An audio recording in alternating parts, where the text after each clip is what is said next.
Ada, for not giving my husband my escape money when I saw that we were financially struggling?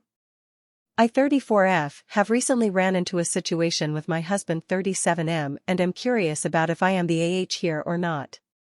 So me and my husband have been together for 8 years, married for 7. When I got married, my mother came to me privately and talked about setting aside money as a rainy day/escape fund if worst came to worst. My husband has never showed any signs of being dangerous and rarely even gets upset, but the way my mother talked about it, it seemed like a no-brainer to have. When me and my husband got together, we agreed I would be a stay-at-home wife. We are both child-free, so that was never a concern. My husband made a comfortable mid-six-figure salary. All was good until about 2 years ago he was injured at work in a near-fatal accident, between hospital bills and a lawsuit that we lost that ate up nearly all of our savings. I took a part-time job while my husband was recovering, but when he fully recovered we transitioned back into me being unemployed as my husband insisted that it was his role to provide. He currently is working 2 full-time jobs and Ubers on his off days to keep us afloat.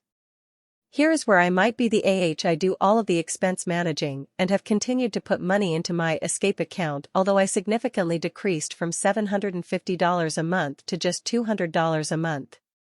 My husband came home exhausted one night and asked about downsizing because the stress of work was going to kill him. I told him downsizing would not be an option as I had spent years making our house a home, and offered to go back to work. He tried to be nice, but basically told me that me going back to work wouldn't make enough. After an argument, my husband went through our finances to see where we could cut back. He was confused when he saw that I had regular reoccurring withdrawals leading back years, and asked me about it. I broke down and revealed my money to him, which now sits at about $47,000. After I told him all this, he just broke down sobbing. His POV is I treated him like a predator and hid money from him for years even when he was at his lowest. I told him that the money was a precaution I would have taken with any partner and not specific to him. He left the house to stay with his brother and said I hurt him on every possible level. But my mom says this is exactly what the money is for and should bail now.